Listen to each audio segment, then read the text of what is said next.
You guys ready? Ready? Okay.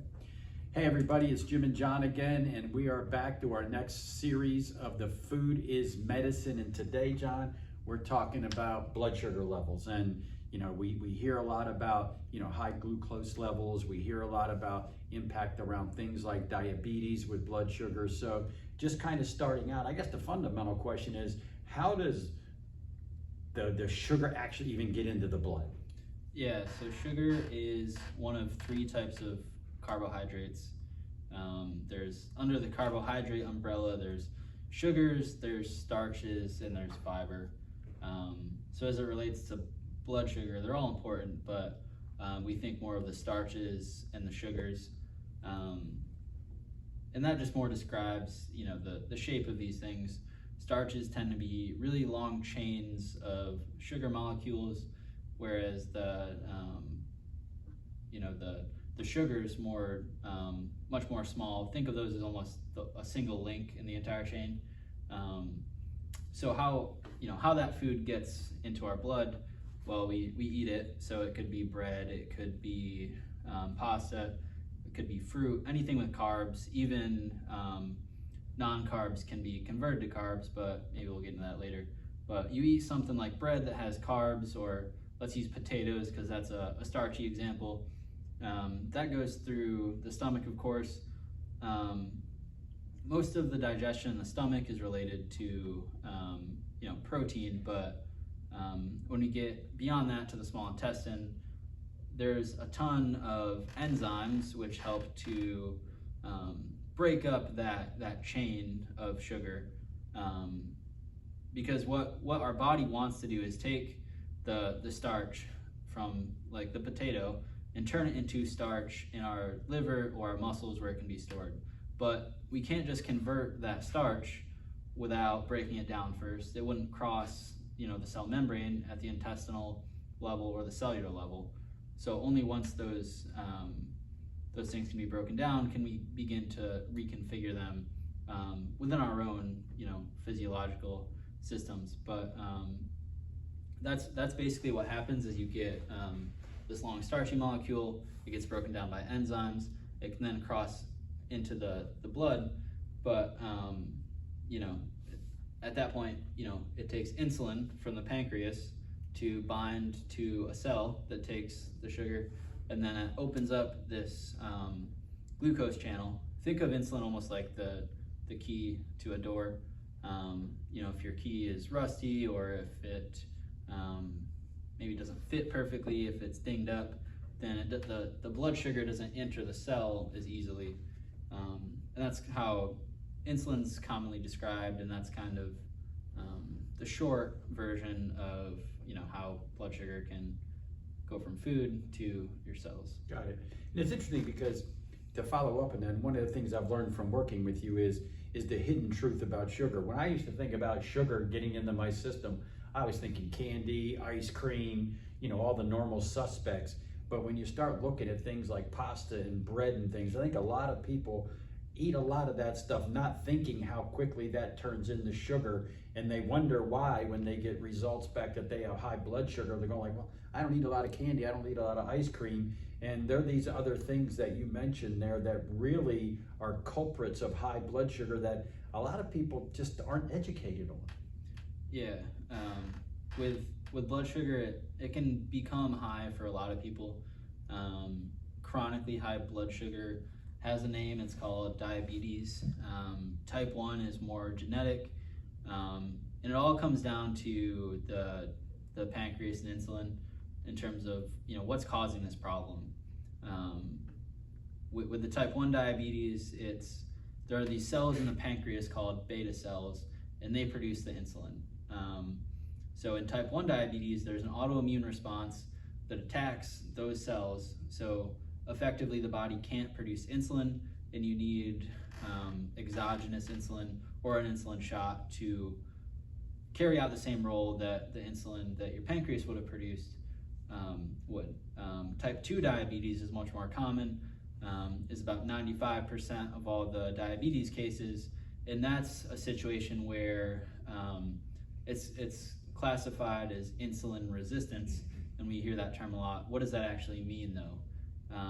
What that means is between, and I try to think about it in terms of, the path that the sugar goes on.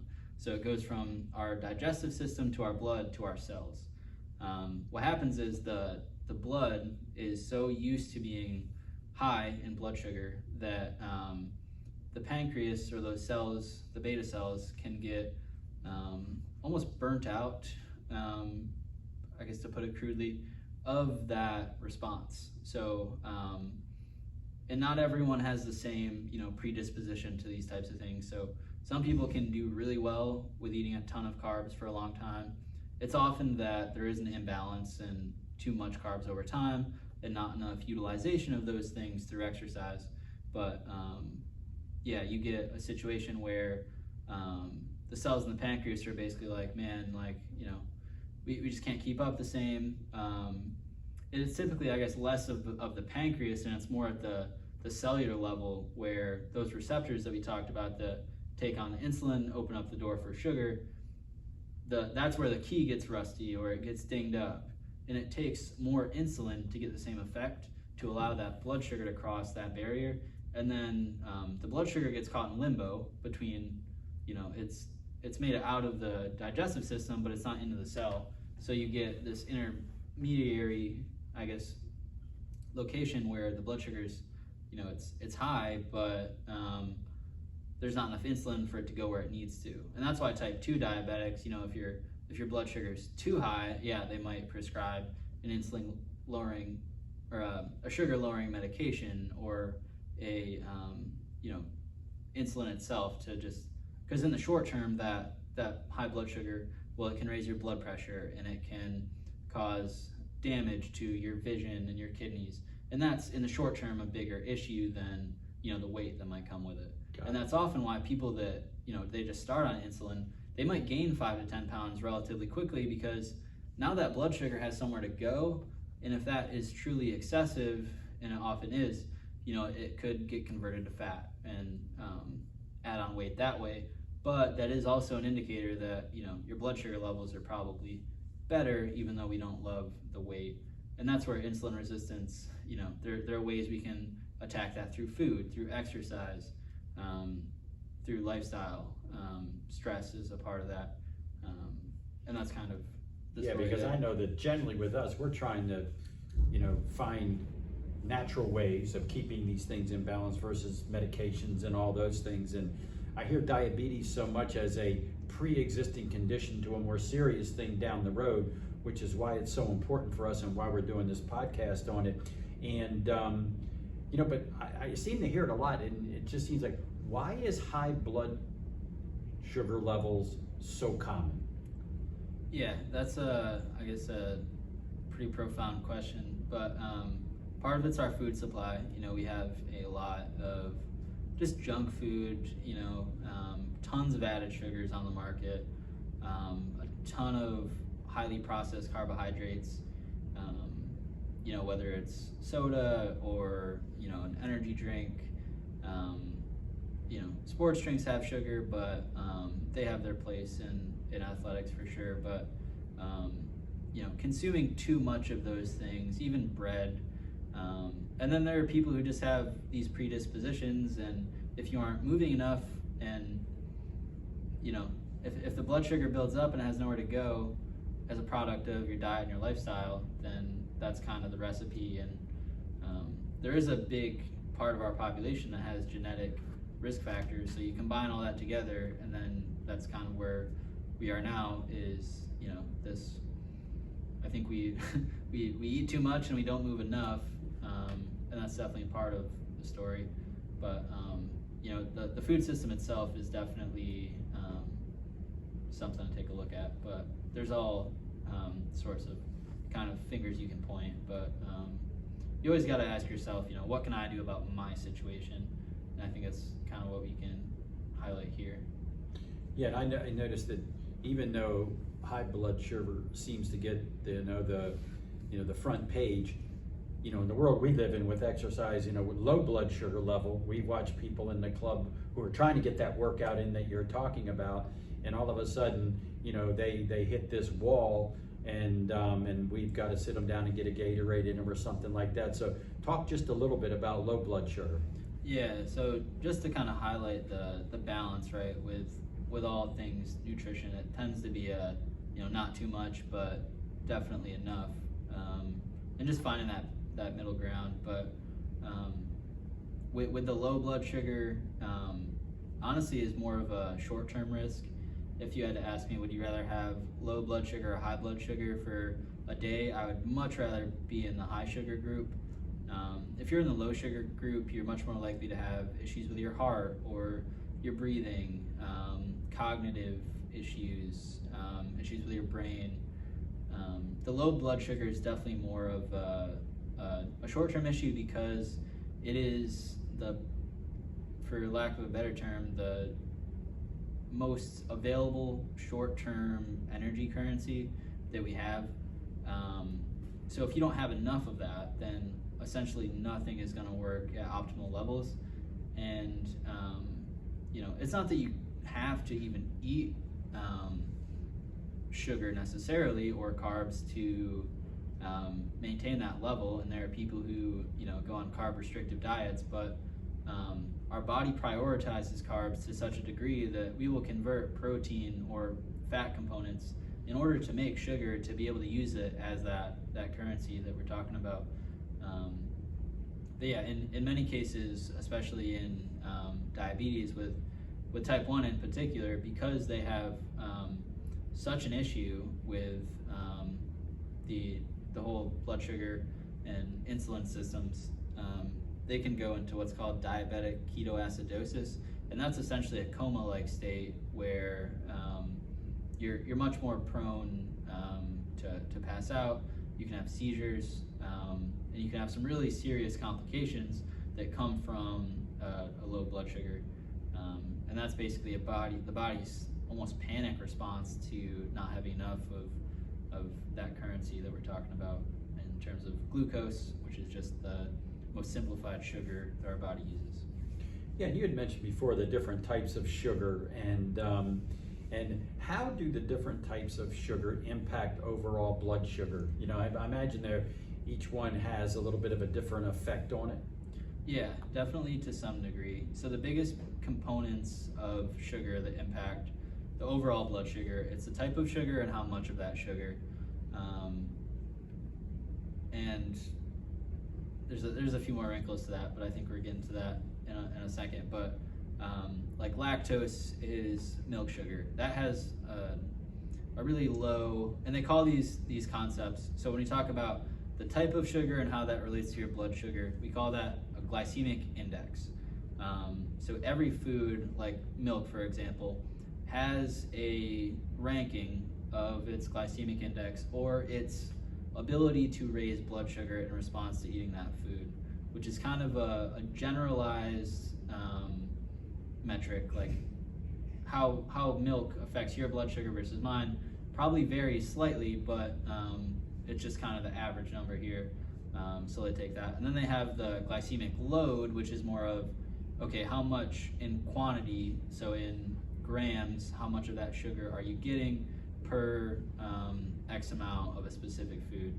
So those two things are going to be two of the biggest factors to consider when we talk about how much your sugar goes up, but there's actually a lot to do with the context of the food in terms of how much protein you're getting, how much fat and fiber you're getting, that also have an impact there. But in general, the starches tend to have a higher glycemic index. So things like the potatoes, especially like white bread and things of that nature. Pasta is actually more of a moderate on the glycemic index scale, but even among fruits, there's such a wide variety in the glycemic index that on top of the individual nature, some people just might have a crazy response to corn, and you could, with diabetics especially, that's why it's important to check your blood sugar twice a day, because you can identify at that point in correspondence with a food journal, when and what types of foods are really aggravating to your blood sugar. And the idea for those people is, let's kind of, in a very slow process, kind of lower your normal blood sugar over the time. reverse that disease, which is a possibility. Yeah, and you mentioned something there in passing, and I think it's probably a topic for a future podcast, and that is this whole process of journaling or using a chronometer or something like that to really measure what you're bringing in and how it's affecting these different things. Because I think we're in the money question now, right? And that is, okay, if I need to manage my blood sugar, like what's the best way of kind of doing that?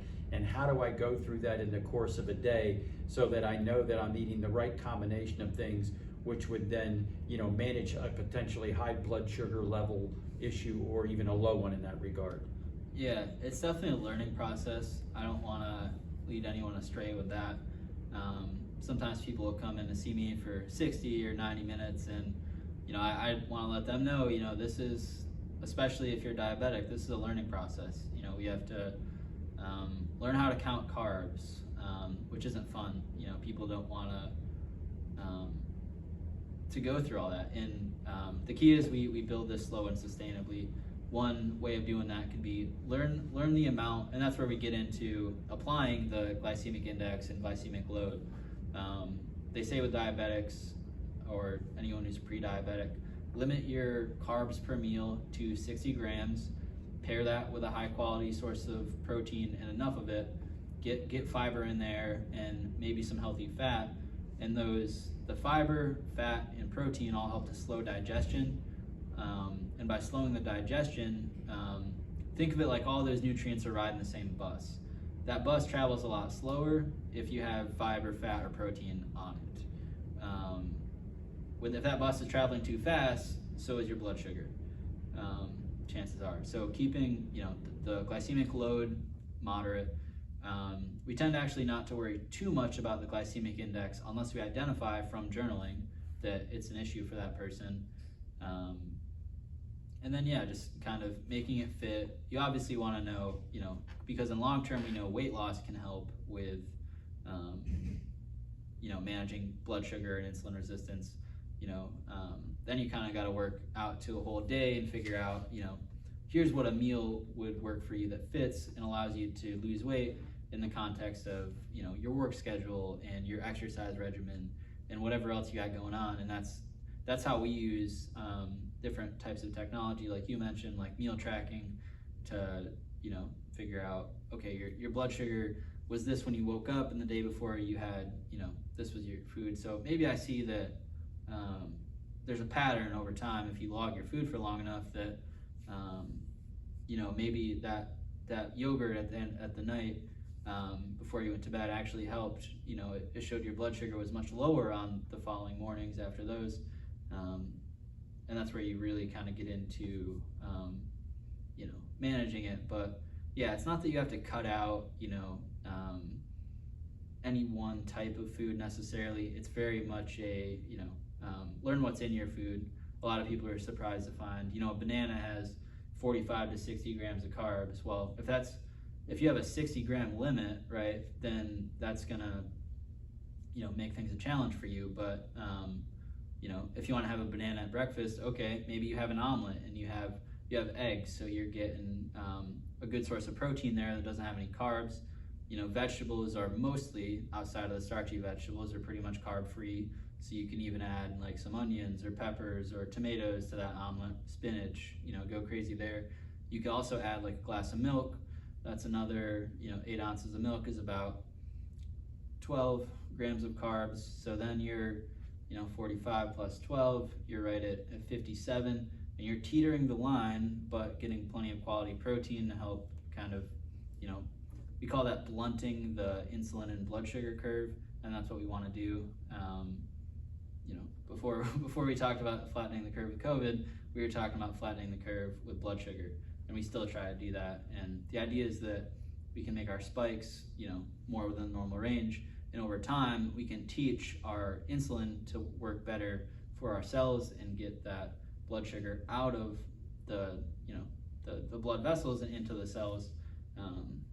And that still, will allow you to keep a normal blood sugar that allows you to do all those things that sugar does as energy currency. But that's kind of how you work that in with a healthy diet and improve your blood sugar in the long term. Yeah, and so it's, we're a little bit in we treasure what we measure school here, right? In terms of how important these things are. So again, so some key takeaways from today. Number one, come talk to John, because these things aren't rocket science on the one hand, but a little bit of education goes a long way in some cases. Schedule a free session with them. Number three, you don't need to be a member of our club to be able to do that. You'll be surprised what you'll learn in the free consultation. In addition to that, bring your insurance cards with you, because we're finding that a lot of people in the community, a lot of people in our club have insurances that John has already made arrangements for that cover all the expenses associated with that if you want to move forward working with him over a longer period of time. And the nice thing is it's a zero paperwork thing. John handles all that stuff. All we got to do is make sure that you're cleared with your car. So thanks for tuning in. We'll be having another podcast coming your way shortly. Have a good one.